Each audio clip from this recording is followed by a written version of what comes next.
Thank you. Let's move on to Russia now, which is commemorating the 80th anniversary of the end of World War II with a military parade in Moscow.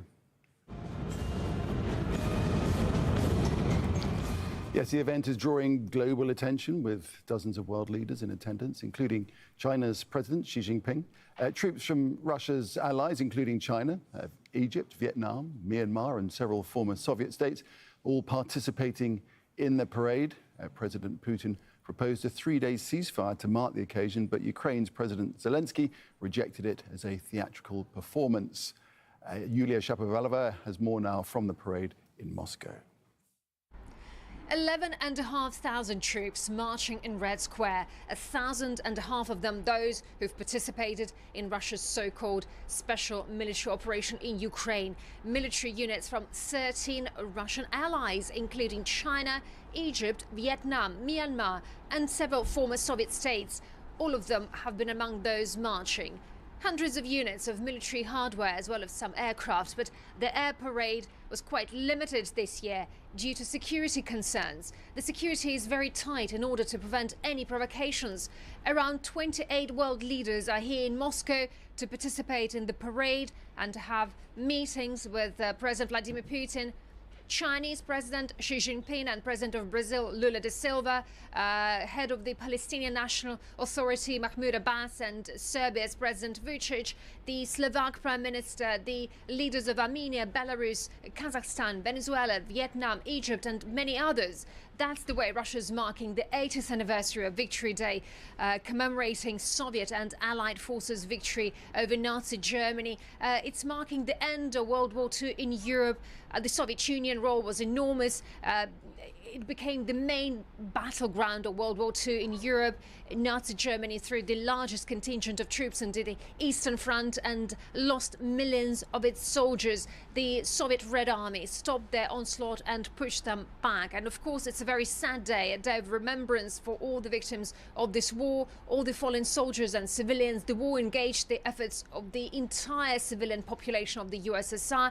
And the country paid a horrific price, losing 27 million people. Every family in this country has lost their loved ones. That's why this day is so important. Yulia Shapovalova, Al Jazeera, Moscow. US President Donald Trump is calling for a 30-day unconditional ceasefire between Russia and Ukraine. Shortly after a phone call with Ukraine's President Volodymyr Zelensky, he posted on social media saying, hopefully, an acceptable ceasefire will be observed and both countries will be held accountable for respecting the sanctity of these direct negotiations. Trump says if the ceasefire is not respected, the US and its partners will impose more sanctions. Now, President Zelensky supports a 30-day ceasefire and wants Russia to do the same. Україна готова до повного припинення вогню. Ukraine's ready for a full ceasefire right now, right from this minute, for 30 days of silence. But it must be for real, so that there are no missile strikes, no drones, and so that there are not hundreds of assaults on the front. We need the Russians to respond to this properly, to support the ceasefire. They have to prove their readiness to end the war. Hannah Celeste is the director of the Security Studies program at Ukrainian Prism, a foreign policy and security think tank. And she says that Kyiv has cooperated with calls for a ceasefire and Russia's motivation behind a three-day truce is just to ensure safety during the military parade in Moscow. First of all, Ukraine has not breached it because the Ukrainian forces received the order from the president to shoot only in return. So there is no assault operations. However, we had several hundred attempts of the assaults on the eastern flank, and we had the drones and air bombs falling in Kherson and Sumy region. So definitely you cannot call it the full-fledged ceasefire, the same as it hasn't been during the so-called Easter ceasefire. We understand the Russian logic. They needed the parade on the Red Square. They were afraid of the Ukrainian drones that would spoil the celebration. That's why that was the logic behind the ceasefire, not because they didn't want the real actions on the ground. That's why the statements from the American president, they are very logical. They are speaking that they would like to see the reality, not just the excuses about the ceasefires and reasoning, but the real will to stop the violence at the contact line. For Russians, it is just the decision of Mr. Putin to do it or no. And here the logic is very simple, because 3 days you needed just for the world leaders to come. You don't need, but if you agree agree to the 30 days, it means that you need to take all of your weapons, your personnel, and really to stop either advancing or to losing at the battlefield. That's why the Ukrainian American presidents are insisting on the 30 days, because that would be a demonstration of the real goodwill.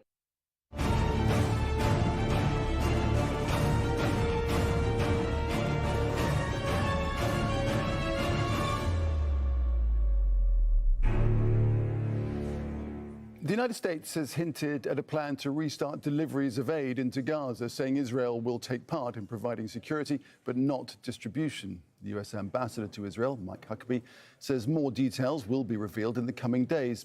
It comes 3 months into Israel's blockade on the Gaza Strip.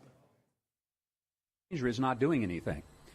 We call upon the United Nations, we call upon every NGO, we call upon every government, especially those who have been saying, why don't you do something? Why isn't something being done? Well, something is being done.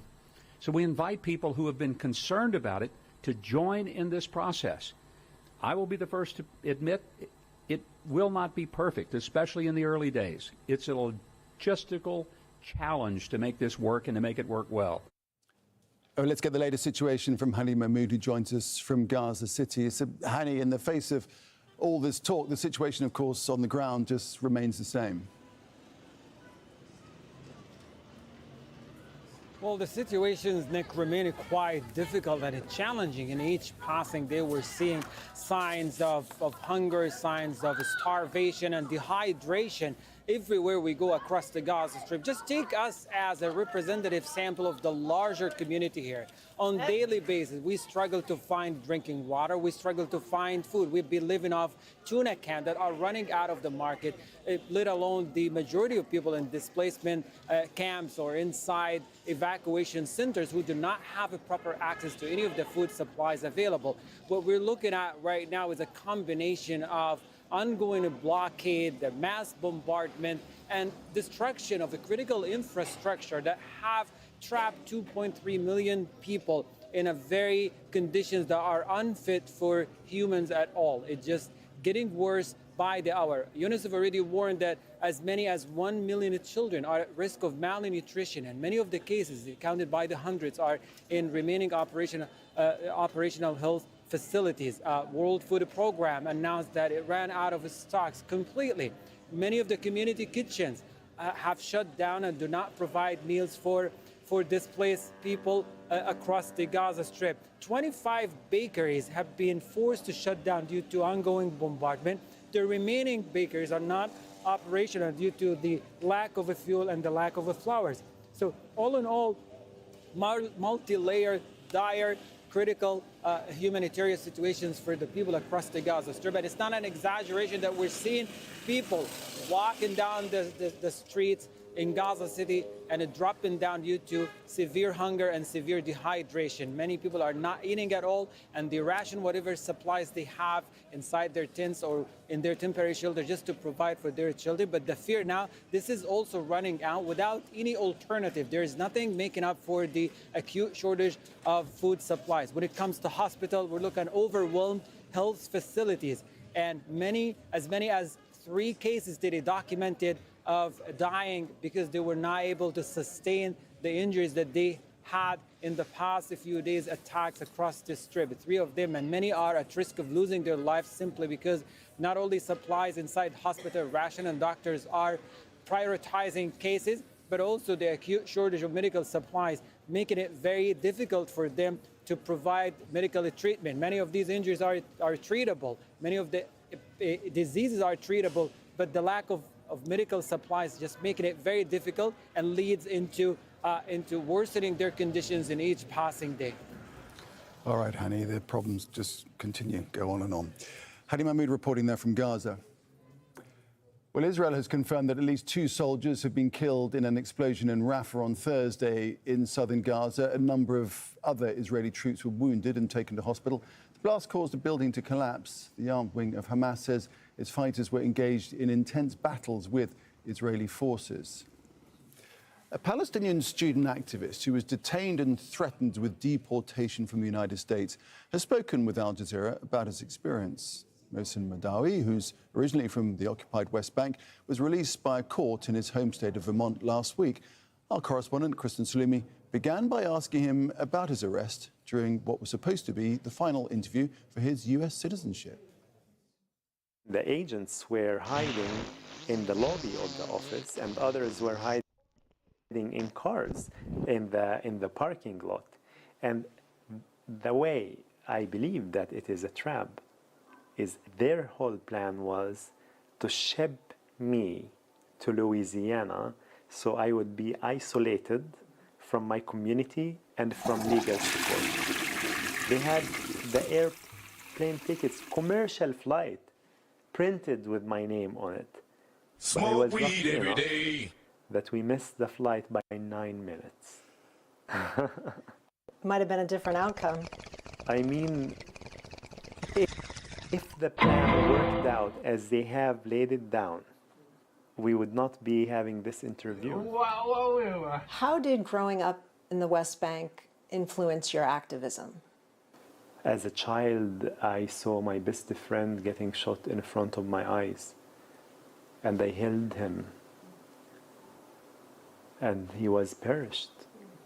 On my birthday, when I turned 11 years old, instead of celebrating my birthday with my uncle, I walked in his funeral. What we see happening in Gaza, my people are being killed. My extended family, more than 30 family members have been killed. And my family members in the West Bank, 4 cousins since October 7th. And this is what motivates me, because I believe that the American people are good people and they don't know about what is happening there. Mohsen Madawi there. Still ahead here in Al Jazeera. I'm Catherine Soy in an ancient city along the Kenyan coast. I'll tell you why such World Heritage sites are under threat. We've got sport coming up too. We'll show you how Man United set up an all-English final against Spurs in the Europa League.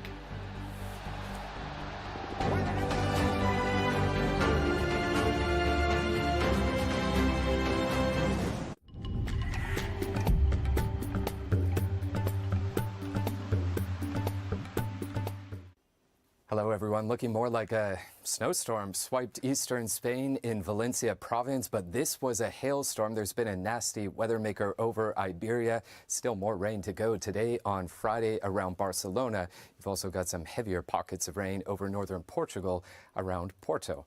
Now we go to Central Europe. It's been quite active around Serbia, the border with Serbia and Romania. That's now all pushing into Ukraine, but also dropping down. So give it a bit of time. Istanbul, your weather is about to go downhill. Fine today on Friday. A few showers around, but you're in the thick of it on Saturday. Wet and windy conditions rolling through there with a high of 19 degrees. Back to the here and now. Today on Friday, temperatures are on their way up through the northwest. London could hit 20 degrees. I think we got you in for 20 in Paris and Brussels. That's above average for this time of the year. Could see a bit of rain across the western Sahara pushing into Algeria. There's been some hailstorms in parts of Algeria as well. You've got the rain around West Africa, but looking bad across the coastline of Nigeria. Ending off in South Africa right now, it is a windy picture for the northern Cape Province, the western Cape Province, and Cape Town. Wind gusts could get up to 60 kilometers per hour on Saturday. See you later.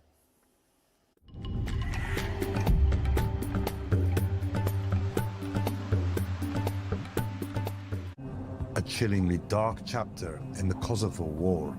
They just took our ID cards. The moment they asked him about his name, they killed him. A prison, the scene of unspeakable horrors. So I saw a pile of bodies. We had a lot of questions about how these men had come to be dead. Echoes of the Dubrava massacre, shadows of war on Al Jazeera. The Pacific, the largest of the Earth's oceans, has become a critical battleground for global power. And those caught in the middle are left to grapple with what lies ahead. In a new 4-part series, Al Jazeera explores a new era in a region central to the escalating US-China rivalry and its impact on the lives of Pacific nations. Fight for the Pacific, coming soon on Al Jazeera.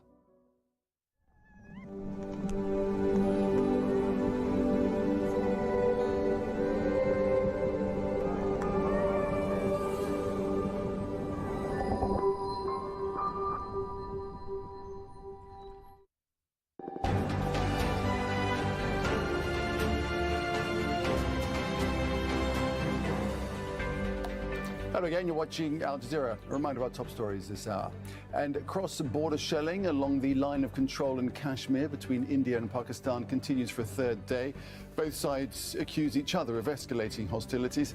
Pakistan says that at least 6 people have been killed in Pakistan-administered Kashmir following India's attacks overnight. Russia is commemorating the 80th anniversary of the end of World War II with a military parade in Moscow. Several world leaders, including China's Xi Jinping, are attending the celebrations. The United States has hinted at a plan to restart deliveries of aid into Gaza, saying Israel will take part in providing security but not distribution. The US ambassador to Israel, Mike Huckabee, says more details will be revealed in the coming days. It comes 3 months into Israel's blockade on the Gaza Strip. Let's returning to that shelling between India and Pakistan. That's been continuing for a third day. We can speak now to Rashid Wali, who's a former brigadier in Pakistan's army, joins us now live from Islamabad. Welcome to Al Jazeera, sir. So what's your assessment of the next step that Pakistan's Army Chief Asim Munir will take here? There's a loud call for retaliation from some. What do you think he's going to do? You see, for that we need a little toward the horizon of the environment. As of yesterday, Pakistan's airspace is being violated by loitering munitions like Harop drones by India from across the international border. And as of this moment, 77 of those Harops have been brought down by our soft and hard kills. And one of those targeted a military facility yesterday. And 4 officers and soldiers, they are critically injured. So which means this is an act which is further in escalatory mode. And we thought that after those missile attacks and our very effective response in which Indian jets were brought down, there would be a sobering realization amongst Indians. But they are further ratcheting up the tensions by sending these drones, which is a very, very provocative act. Okay, well, so given that, I understand what you're saying, but given that, what do you think is going to happen next? What the ball is, it seems, in Pakistan's court in terms of how Pakistan responds, how Pakistan's army chief will decide to respond. What do you think he will do? I cannot second guess his response, but I'll give you my assessment. And my assessment is that since that deterrence, which prevented wars, was disturbed by India in the shape of those very irresponsible missile attacks against civilian targets, Pakistan is hard put to restore that deterrence. And that deterrence can only be restored once Pakistan responds in kind, so that India gets deterred. Otherwise, like a bull in the china shop, the bully gets encouraged. And they did the same in 2019 by way of air incursions. Now they have done through missiles, which is a notch up. And it's a very serious escalatory step. Saying that it was just against some camps does not wash, because civilians, over 36 civilians, including women, children, they have been killed. Okay. And Pakistan can needs I ask you, to can I respond. And I think I just want to jump in there and ask you, forgive me for jumping in, but just time is precious. So how much resource does Pakistan have for the fight, especially given the economic pressures it's under and indeed India's larger military resources? You see, when it comes to national survival, the resilience is unlimited. Pakistan will go the whole hog. And in a conventional mode, our response is well configured. The new warfighting concept, which relies on integrated air-land warfare, early employment of reserves, will give a very effective response in a conventional match. That elusive conventional space under nuclear overhang that India in its naivete is trying to seek would not be given to them. And at the end of the day, they will again beat a retreat. And what we do not wish is an escalatory spiral to a cataclysmic and catastrophic event in which there is a nuclear holocaust. Now, 1/3 of the humanity's survival is at stake. Now, if Pakistan responds, which to my reckoning it would, to restore the strategic balance which was disturbed by India, the India, which is already in the grip of megalomania and frenzy that has been created by their government and their media, which is completely bought off, will retaliate again in a very irresponsible manner. And that escalatory step, what it would be, whether it would be a missile against some important counter-value targets, remains to be seen. And then it would elicit a similar response, leading to escalatory spiral. Rashid, we'll have to leave it there. I'm sorry to jump in again, but we have run out of time now. I do appreciate your analysis of the situation from your perspective there in Pakistan. Thanks very much indeed. Thanks. The new Pope, Leo XIV, has held his first Mass as leader of the Catholic Church. Cardinals from over 70 countries gathered in the Sistine Chapel, where they elected the Pope less than a day before. Leo XIV delivered his first sermon as pontiff, saying he hopes the Catholic Church will bring light to the dark nights of the world. Let's cross to Vatican City. Jonah Hull is there. So, Jonah, as I say, we've been listening and hearing the Pope's first homily. What does it reveal about his priorities? Yes, that Mass, the first Mass presided over by the new Pope Leo XIV inside the Sistine Chapel, just drawing to a close in the last few minutes or so. And of course, all eyes, not just of the cardinals present, but the Catholic world, were on that homily, the sermon essentially, in which the Pope set out his vision for the world, his vision for the Catholic Church and its place within it. He told the cardinals that he'd been entrusted by God with this treasure, he said, calling me by your election to succeed the Prince of Apostles, St. Peter. There was a nod to the turbulent world in which his pontificate gets underway, and of course the place of the Church, as I say, within it. You mentioned it there, his hopes that the Church can bring light to the dark nights of this world. He promised through his deep knowledge of the workings of the Church. He's been, of course, a cardinal in Chicago, a bishop for 20 years in Peru. He's held high position here in the Vatican. He knows it deeply and well. He promised to be a faithful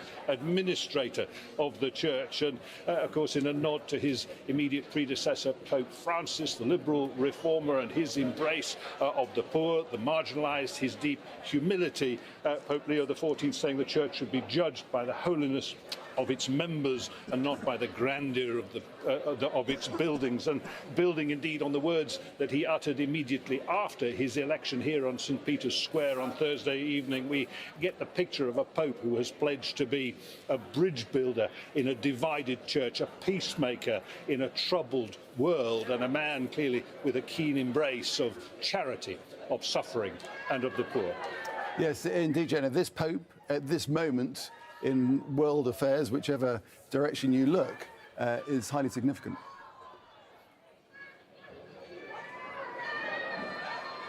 It's impossible, of course, to overstate the significance at any time of the position of Pope. He takes on the helm of this vast sort of multinational organization that counts a fifth of the entire world's population as its followers, and he does so at a very difficult time for the Church deeply divided between its poles of traditionalism and of liberal reformism. The two previous popes over 20 years have essentially been pitting one side against the other. The cardinals clearly believed that Pope Leo XIV was a moderator, a man who is said to be able to lead by consensus, who can try to bring unity back to the Church. But of course, the wider context, the turbulent world in which we live, not just the wars ongoing that the Vatican has inserted itself into trying to resolve, but politically unsettled times as well, particularly the instability of a world presided over by a US President, Donald Trump. This is an American Pope. He doesn't necessarily agree with Trump. He differs with him certainly on things like immigration, but perhaps an American Pope able to lend special weight to navigating that relationship as well. All right, Jonah, thanks for that. Jonah Hull there in Vatican City. North Korean state media say the military has conducted an exercise simulating nuclear counterstrikes against South Korea in the United States.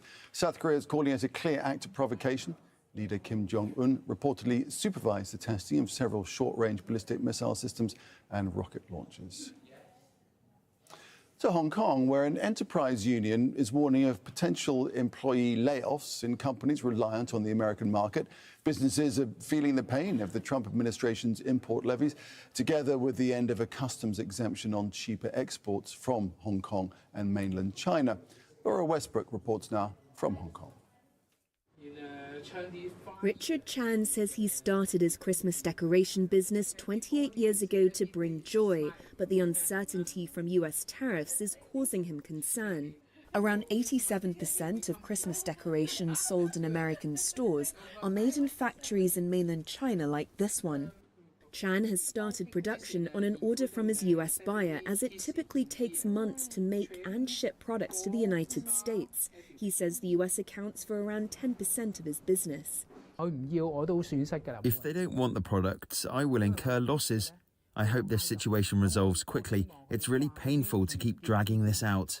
Hong Kong's Small and Medium Enterprises Association Honorary Chair Danny Lau warns the longer the higher tariffs remain, companies who rely on the large American market will be forced to make layoffs, including his aluminium-coated panel business, which has seen a drop in orders from the United States for the rest of the year.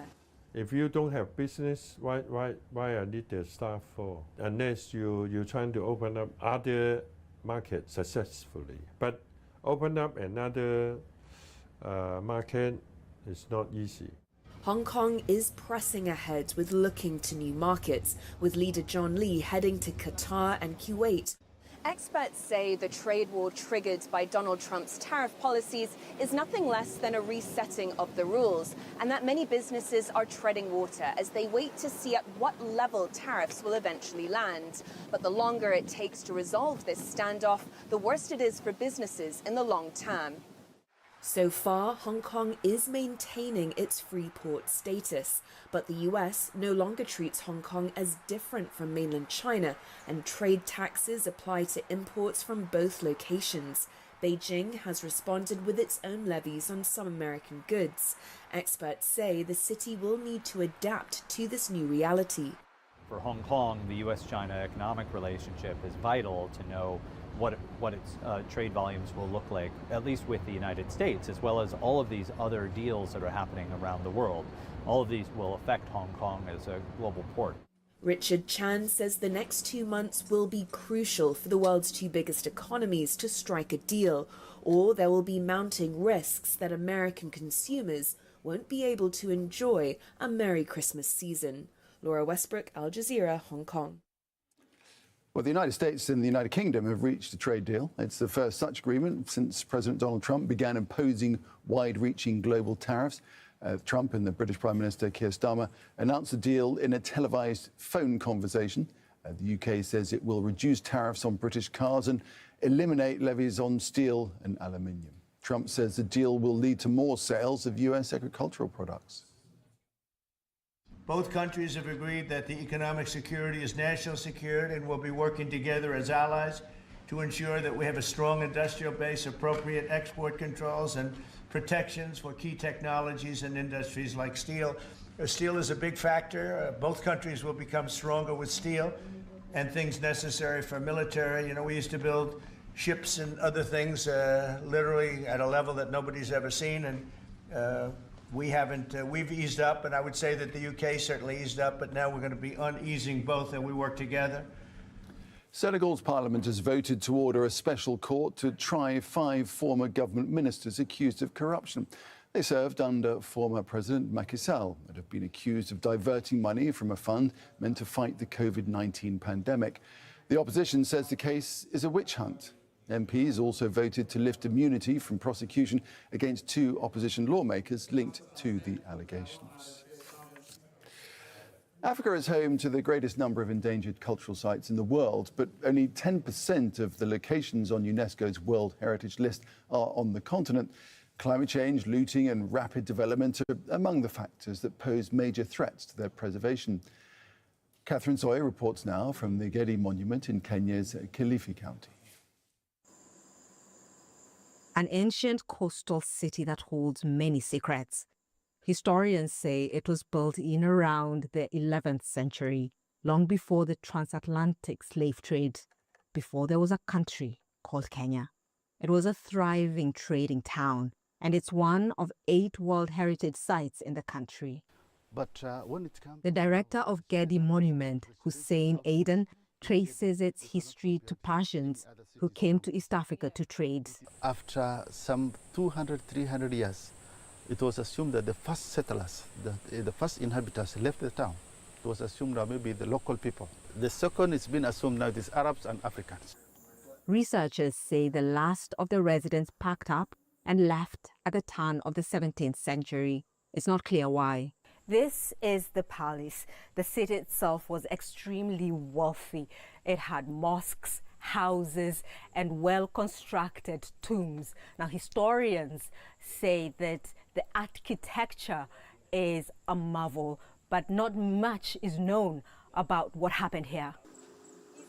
Such World Heritage Sites inscribed by UNESCO are few in Africa.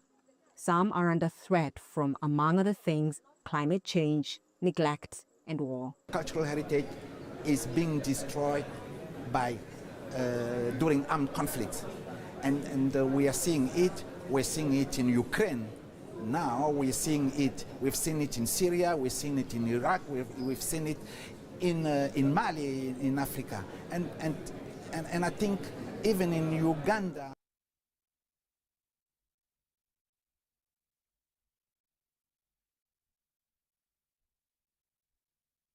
How to protect the important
Capitals have tied their playoff series with the Carolina Hurricanes at 1 game each. John Carlson got the go-ahead goal on a power play early in the third period, set up by Tom Wilson.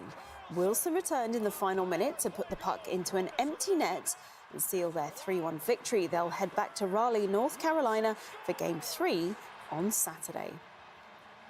It seems that one of the most accomplished boxers in the world, Manny Pacquiao, isn't done with the sport just yet. It's being reported that the 8-division world champion could be coming out of retirement at the age of 46. The Filipino fighter won 12 major world titles before quitting the ring in 2021 to focus full-time on his political career in his home country. Pacquiao even ran for president of the Philippines in 2022 and is currently running again for senator, with the election happening in 3 days' time. But it's being reported that he will step back into the ring in July to fight Mario Barrios for his WBC welterweight title in Las Vegas. All right, that is all your sport for now. It is back to Nick. Joe, excellent. Thank you very much. We'll see you later. Thanks for that. That's it from me, Nick Clark, for this news hour. Tom McRae will be here in just a moment. We'll have more of the day's news. Don't forget our website, aljazeera.com is the address. I'll be back in around about an hour's time. See you soon. Bye for now.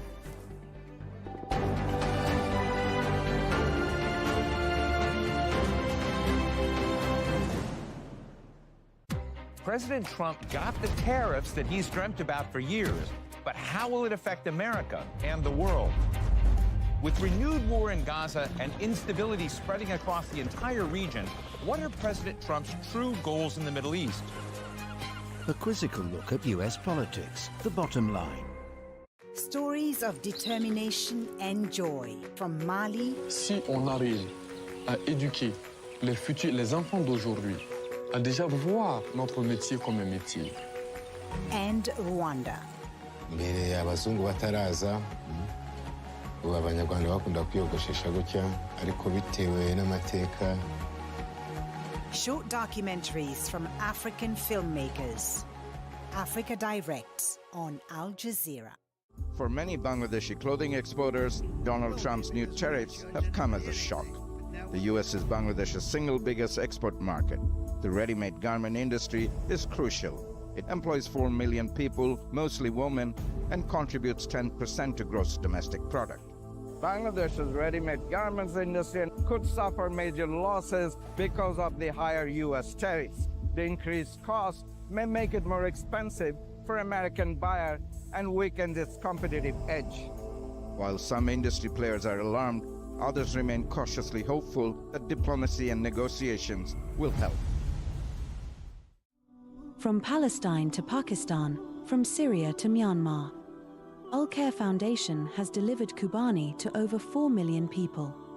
This year, we will be delivering Kubani to over 23 countries across the globe, supporting communities in areas affected by war, famine, poverty, and disaster.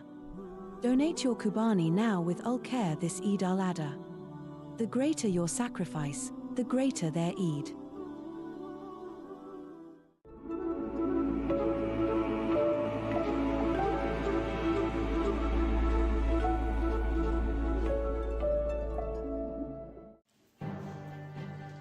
Homes damaged and buildings destroyed along the line of control in Kashmir as India and Pakistan engage in more cross-border attacks.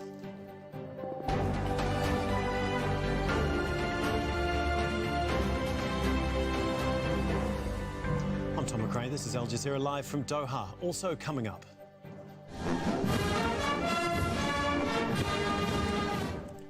A show of military might in Moscow. Russia marks 80 years since the end of World War II, with several leaders in attendance. Yes, there is a humanitarian crisis. That's why we need a humanitarian aid program going in. US ambassador to Israel says Israel will not be involved in delivering aid in Gaza, but will take part in providing security as the blockade enters its third month. Also ahead, the new leader of the Roman Catholic Church, Pope Leo XIV, holds his first Mass at the Sistine Chapel. We'll have a live update from the Vatican.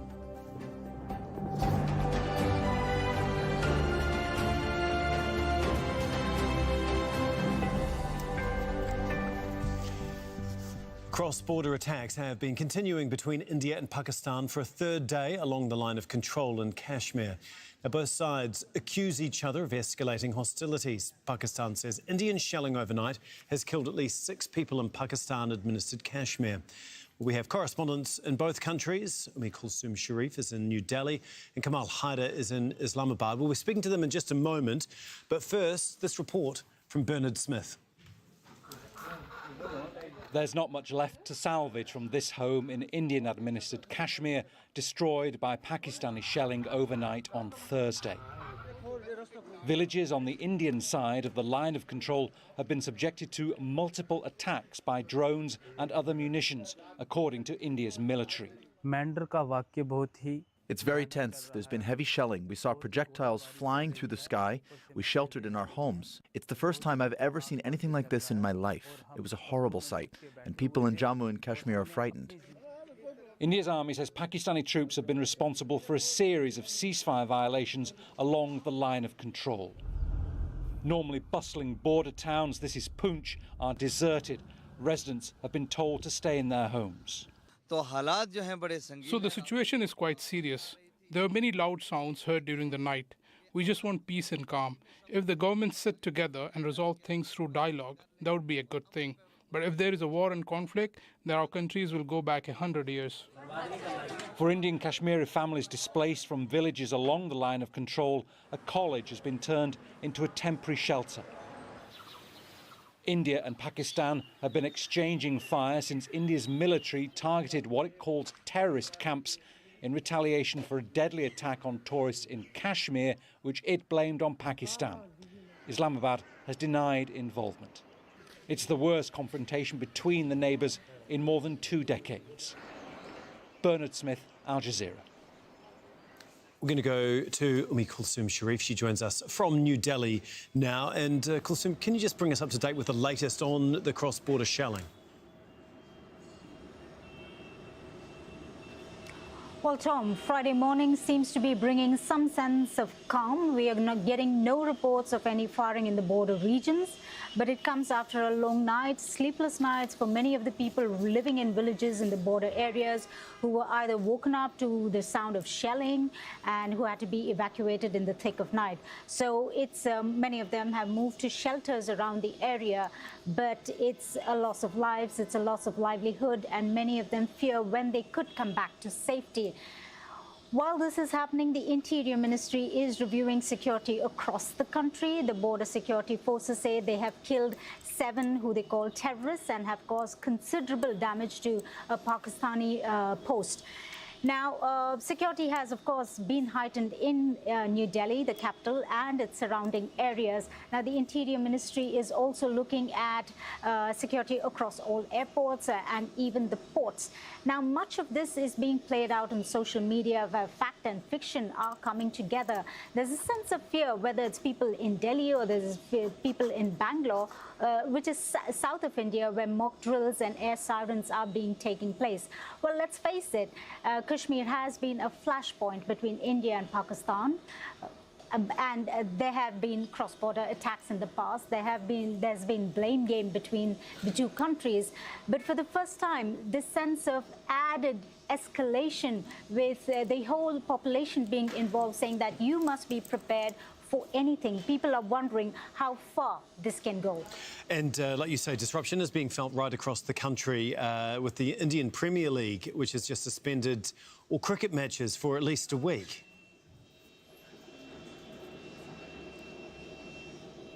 Absolutely, call it collateral damage. There was this particular match that was supposed to have been played on Thursday, in a northern city. It was cancelled because of security concerns. And given the fact that the Interior Ministry is reviewing security just about everywhere, the IPL, the remaining, there are about 16 matches of 17 matches, 74 matches that have been suspended for this week.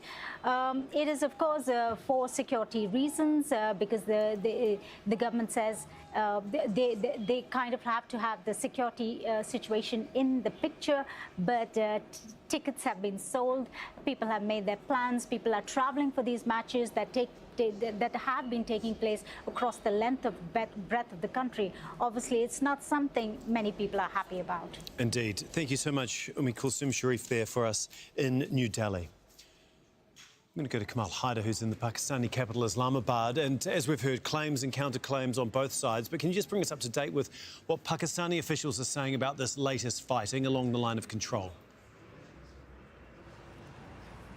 Well, this particular fighting has intensified over the last few days. Pakistan says 6 civilians are killed and many dozens are wounded. Now, it is important to note that this is a 740-kilometer long line, which was initially the ceasefire line when conflict, a full-blown war ended between the two countries. And it is one of the most militarized regions with military positions, literally sometimes eyeball to eyeball within visible distance. So since 2019, there was a lull because the two sides had agreed to a ceasefire that brought relative calm to the area. But now, because of the intensity of that shelling, including heavy artillery, many people are forced to leave the area. Others who have underground dugouts are able to go in on an emergency basis with their entire families once the shelling starts. So indeed, a serious situation there, but also reports that Pakistan has shot down 77 drones, and that is in addition to the 29 drones that it said it shot down earlier. So dozens of Indian suicide kamikaze drones still being reported from across the country. So indeed a grave situation. The Foreign Office has also said that India is hell-bent on weaponizing water as well, and that the Indian government's moves are bringing the two countries close to war. And Kamal, obviously fighting is alarming many people right around the world. What more can you tell us about the international diplomatic effort to try and end hostilities between the sides? Absolutely. Diplomacy is at its peak as we speak. The Saudi foreign minister is expected to touch down in Islamabad to try and de-escalate the crisis. He's already visited India, met his counterpart there. The Americans are saying that they do not want a serious escalation. Arab countries have also been urging both sides to exercise restraint because this is indeed a very militarized region. Both are nuclear-armed countries. Regional countries, including Iran, which had also sent its foreign minister, are worried of the implications of a full-blown war between these two countries. So they are advising both sides to cool it down, to lower tempers, and to not provoke each other, because what Pakistan says is that this is a serious provocation with the drones, the artillery duels on the line of control, and also the threat of a conflagration. OK, thank you so much, Kamal. Kamal Haider for us there in Islamabad. Lieutenant General Ahmad Sharif Chowdhury is the spokesperson for the Pakistan Armed Forces. He spoke exclusively to Al Jazeera and defended shelling in Indian-administered Kashmir. The Pakistan Army is only responding to the unprovoked firing that is being done by the Indian military, and who is deliberately targeting the civilians alongside the military, alongside the line of control. And our objective is defensive. Our objective is to protect the lives of the civilians and the people who are living along the line of control. It must have been in your notice that we have suffered a lot of civilian casualties in last few days. Not only along the line of control, but also through the blatant aggression in violation of all international standards that the Indian did, including mosques, and carried out, and in which the children lost lives, children up to the age of 2 years, 3 years, women, elderly. And we have also lost lives through the Indian aggression that is being done by their drones that they are sending inside Pakistan. The miners are being killed. A lot of injuries are happening to the civilians, and Pakistan army has all the rights for defensive action. And we are targeting only the Indian military posts from where the fire is coming.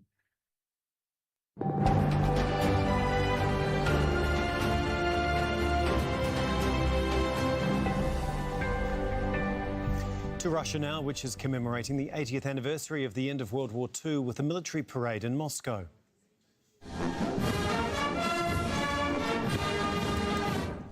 The event is drawing global attention with dozens of world leaders in attendance, including China's President Xi Jinping. Troops from Russia's allies participated in the parade. Now, President Putin proposed a three-day ceasefire to mark the occasion, but Ukraine's President Zelensky rejected it as a theatrical performance. Yulia Shapovalova is in Moscow with more on the Victory Day celebrations. 11,500 troops marching in Red Square, 1,500 of them those who've participated in Russia's so-called special military operation in Ukraine. Military units from 13 Russian allies, including China, Egypt, Vietnam, Myanmar, and several former Soviet states. All of them have been among those marching. Hundreds of units of military hardware as well as some aircraft, but the air parade was quite limited this year due to security concerns. The security is very tight in order to prevent any provocations. Around 28 world leaders are here in Moscow to participate in the parade and to have meetings with President Vladimir Putin, Chinese President Xi Jinping and President of Brazil Lula da Silva, head of the Palestinian National Authority Mahmoud Abbas and Serbia's President Vučić, the Slovak Prime Minister, the leaders of Armenia, Belarus, Kazakhstan, Venezuela, Vietnam, Egypt and many others. That's the way Russia's marking the 80th anniversary of Victory Day, commemorating Soviet and Allied forces' victory over Nazi Germany. It's marking the end of World War II in Europe. The Soviet Union role was enormous. It became the main battleground of World War II in Europe. Nazi Germany threw the largest contingent of troops into the Eastern Front and lost millions of its soldiers. The Soviet Red Army stopped their onslaught and pushed them back. And of course, it's a very sad day, a day of remembrance for all the victims of this war, all the fallen soldiers and civilians. The war engaged the efforts of the entire civilian population of the USSR, and the country paid a horrific price, losing 27 million people. Every family in this country has lost their loved ones. That's why this day is so important. Yulia Shapovalova, Al Jazeera, Moscow.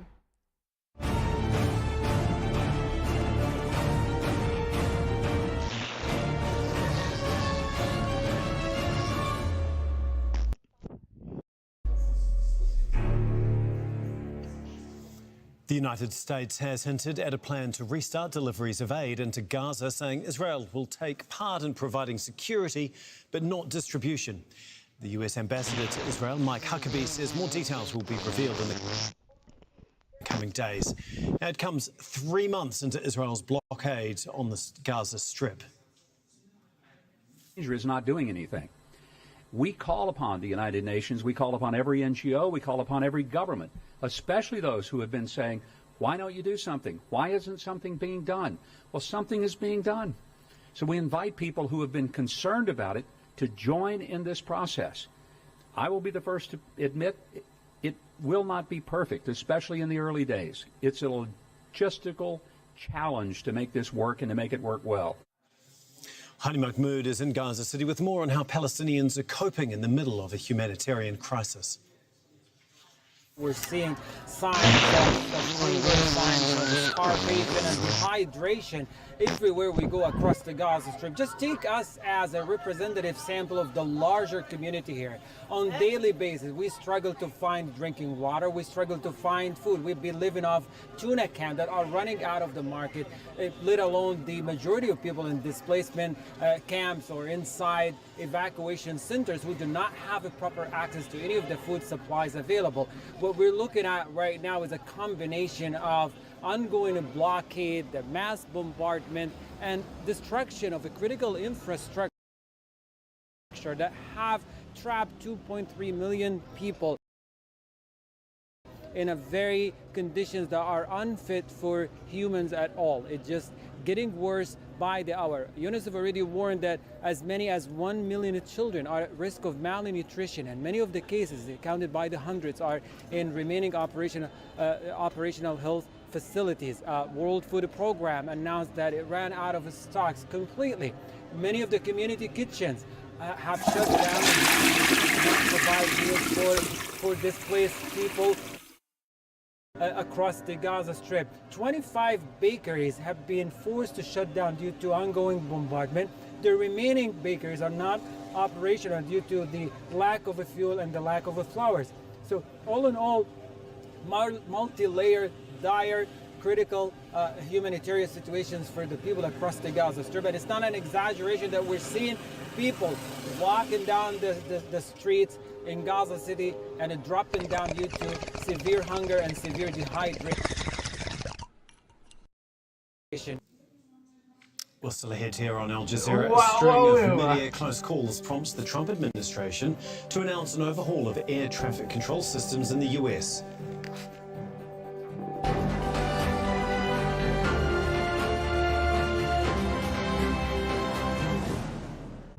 President Trump got the tariffs that he's dreamt about for years, but how will it affect America and the world?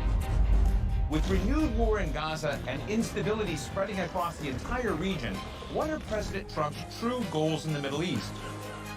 A quizzical look at US politics, the bottom line. To counter French colonial propaganda, Algeria's Liberation Army recruited Yugoslavia's finest cameraman to join its struggle and seize control of the narrative. Decades later, a trove of unseen archive is uncovered in Belgrade. The images and the man behind the lens now honored for their contribution to Algeria's independence. Cine Gorillas, a witness documentary on Al Jazeera. The latest news as it breaks. The coming weeks are very critical, and without sustained humanitarian access, the situation is going to spiral into a full-scale famine. With detailed coverage. Their memories are all they have of those they've lost, and without the N-18, those killed here will remain unidentified. From the heart of the story. Drones have become both eyes and weapons in the sky, and with the high numbers of civilians killed, people want to know why they are being targeted this way.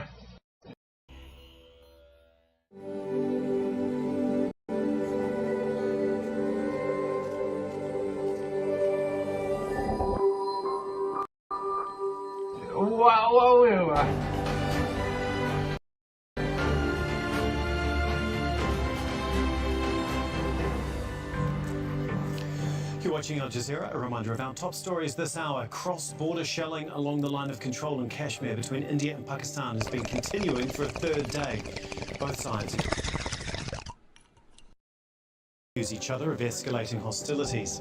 Pakistan says that at least 6 people have been killed in Pakistan-administered Kashmir following India's attacks overnight. And Russia is commemorating the 80th anniversary of the end of World War II with a military parade in Moscow. Several world leaders, including China's Xi Jinping, are attending the celebrations.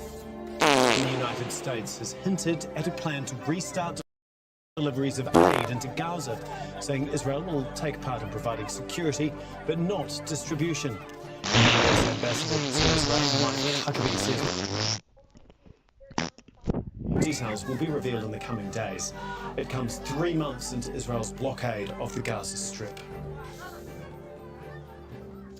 Well, the new Pope has held his first Mass as leader of the Roman Catholic Church. Cardinals from over 70 countries gathered in the Sistine Chapel in Vatican City, where they elected the Pope the day before.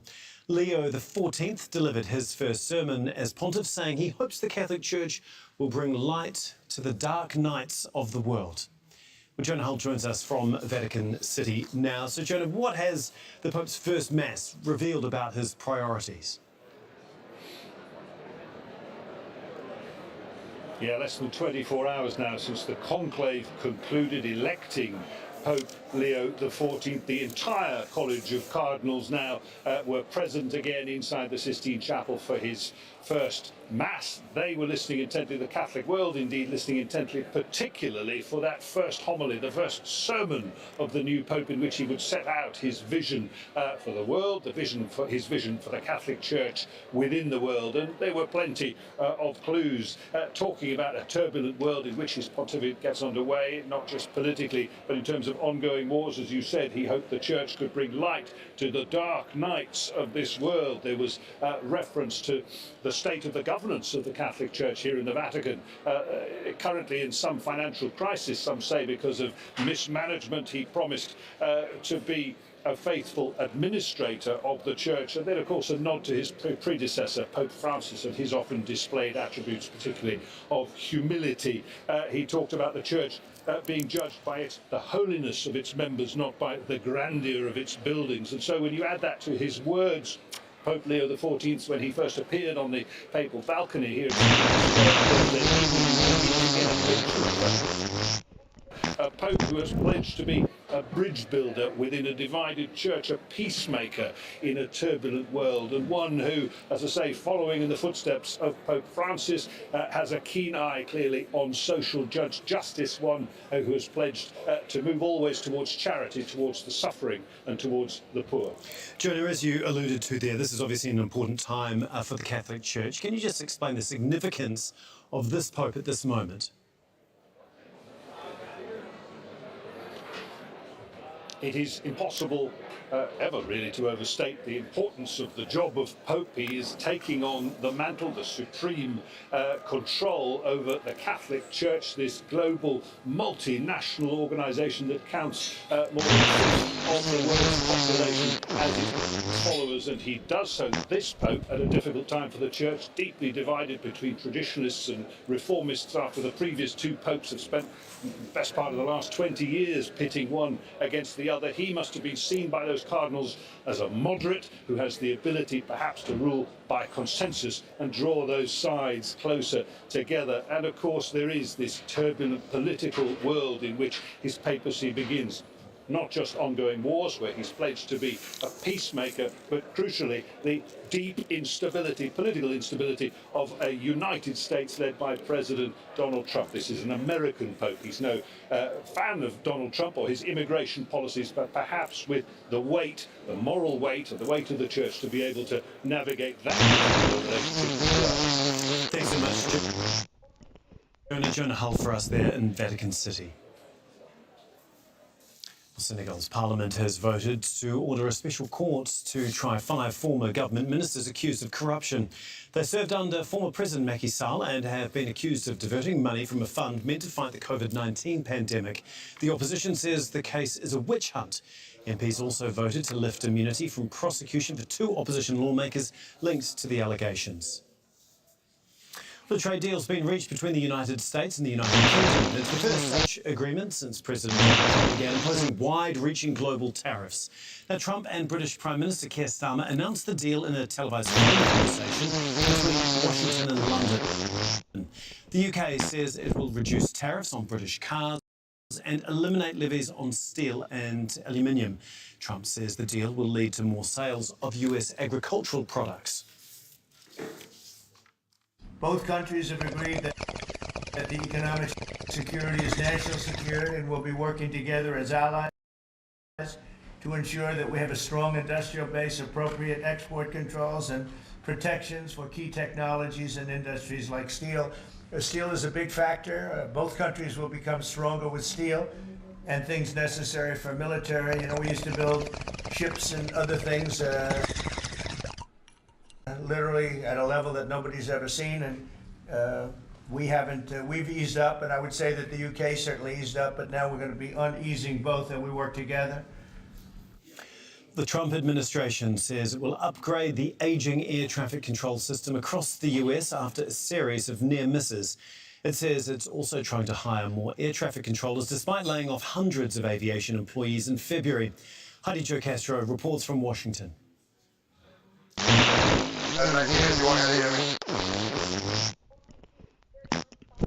An air traffic controller tries 5 times to reach the pilot of an incoming airplane before he finally gets through.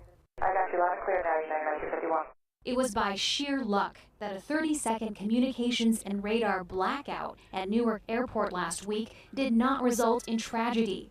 But the incident made clear the need to fix the U.S.'s broken air traffic control system. And if we don't actually accomplish the mission that we're announcing today, you will see Newark's, not just in Newark, you'll see Newark's in other parts of the country because it's an aging system. And so we have to actually upgrade it. Transportation Secretary Sean Duffy says the Trump administration wants to modernize the nation's antiquated tools like floppy disks and paper strips still in use today to control air traffic at the nation's 520 airports. Do you know where we go? eBay. Duffy says as part of the upgrade, 600 radars must be replaced and workers need new buildings. He gave a timeline of 3 to 4 years to complete, but offered no details, like the cost of the project. Congress would have to approve the funding, likely to be in the tens of billions. Both political parties in Washington have recognized the urgent need to reform the air traffic control system in the U.S. In January, that system failed to prevent a mid-air collision between an Army helicopter and an American Airlines passenger jet just outside the nation's capital. All 67 people aboard died. Earlier this week, another 3 planes had to abort landings at the same airport. In the wake of the tragic mid-air collision over the Potomac and a trend of runway near misses, we have to get this right. Staffing shortages is another major problem. The Trump administration says it's trying to hire more air traffic controllers, but it laid off 400 federal aviation employees in February with the help of Elon Musk. Musk says his company, SpaceX, could help with the proposed system upgrade, drawing criticism for a conflict of interest. Meanwhile, the turmoil has led to more air traffic controller resignations and some 45 workers taking trauma leave after the Newark blackout. The airport has been wrecked with delays since. I was delayed getting in here on United, and I'm getting delayed getting out of here on JetBlue. I'm just a little annoyed because I've never been delayed so much in my life. The U.S. government has long recognized the need to update its air traffic control system, but past efforts have been slow, putting millions of air travelers at increasing risk. Heidi Jo Castro, Al Jazeera, Washington. At the moment, you can find much more information on our website, that is aljazeera.com, where there is an inside story examines the nuclear risks posed by the ongoing hostilities between India and Pakistan. That's up next. Stay with us.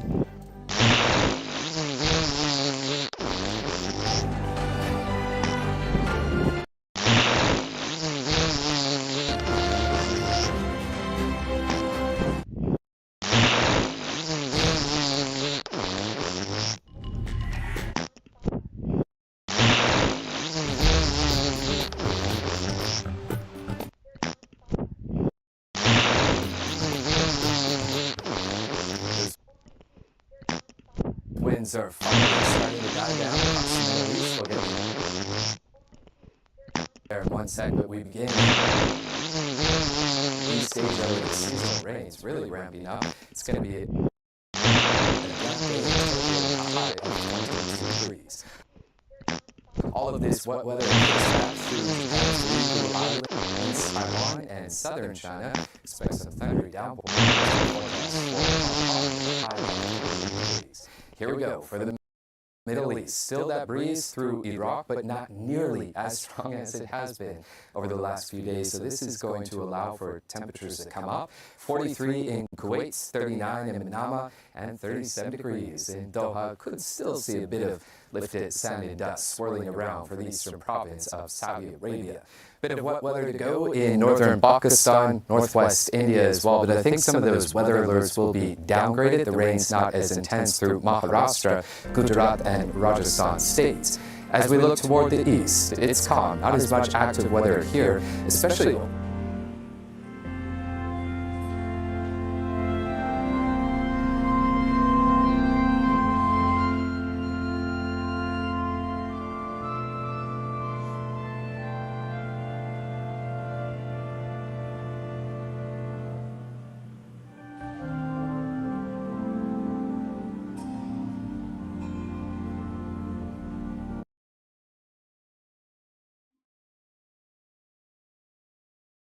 who volunteered in Gaza. I didn't want to believe that children were being shot. Fault Lines reveals a disturbing trend. There's a definitive pattern of Israeli soldiers targeting quite specifically children.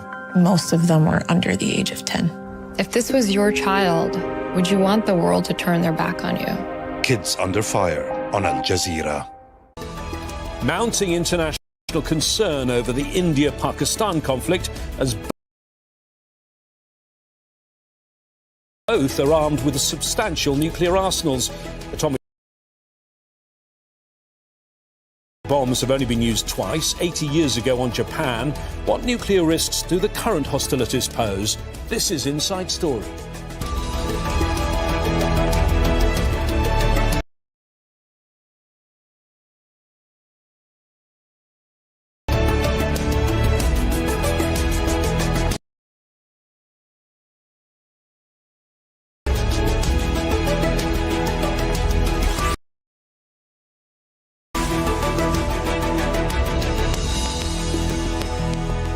Hello there, I'm James Bays.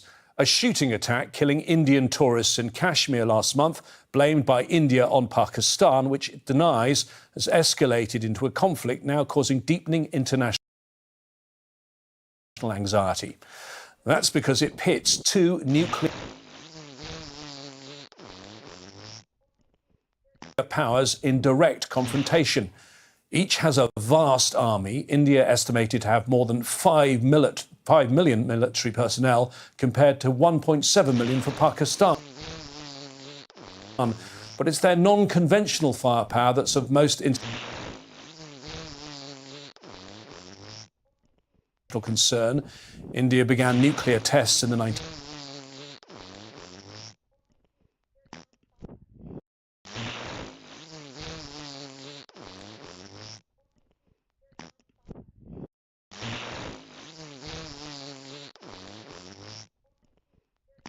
So what capability do they have, and is there any danger of nuclear weapons being used? We'll talk to our panel of guests in a moment. But first, this report from Laura Khan.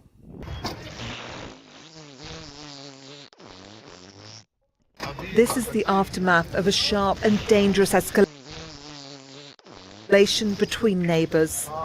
Scores of people injured after cross-border shelling between India and Pakistan. Pakistan resorted to heavy shelling around 2:30 this morning, so we had to run away. 4 of my houses were burned. India is targeting areas in Pakistan, it says, a link to the armed group involved in the attack against tourists in late April, while Pakistan accuses India of igniting an inferno in the region. But for many, a bigger threat looms.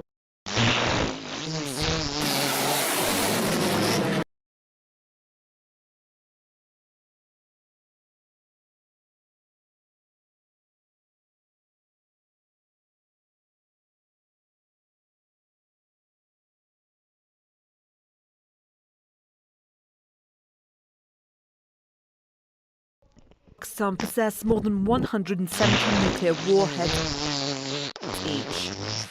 India has a no first use policy, meaning it will only deploy the weapons as retaliation, whereas Pakistan has not ruled out first use if it's under existential threat. Islamabad is known to have short and medium-range ballistic missiles. It relies mostly on China for stops and technical support, while Delhi is known to have longer-range missiles and a nuclear triad, meaning it can strike from land, air and sea. It's been buying billions of dollars in equipment from the West, including the US. And so far, the superpowers have been calling for calm.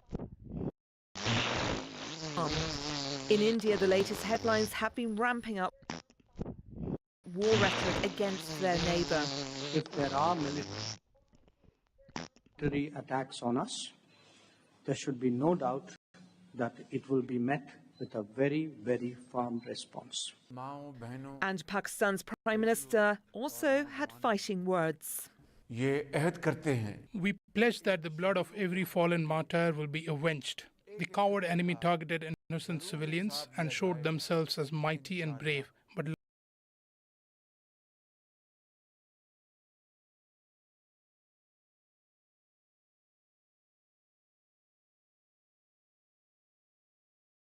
Nuclear capability of both is stoking global alarm. Laura Khan, Al Jazeera for Inside Story.